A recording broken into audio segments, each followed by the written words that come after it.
Buongiorno a tutti, teniamo duro, viva la libertà.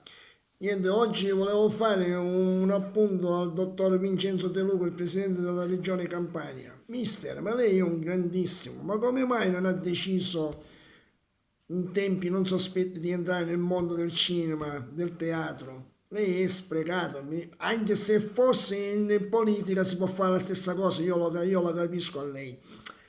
Ma sinceramente lei sarebbe stato un ottimo attore di cinema, di teatro e della TV. Poi per le fiction lei sarebbe stato il number one. Il number one, mi creda, lei è grandissimo, è un mito, mi creda, è un mito. Io non entro nelle sue faccende personali, io la ammiro come artista, lei è un grande artista, mi creda, è un grandissimo artista, lo posso capire io perché in qualche modo faccio parte di questo mondo artistico. Ad ogni modo, mio caro Vincenzo De Luca, lei è una star, è diventata una star, è una star.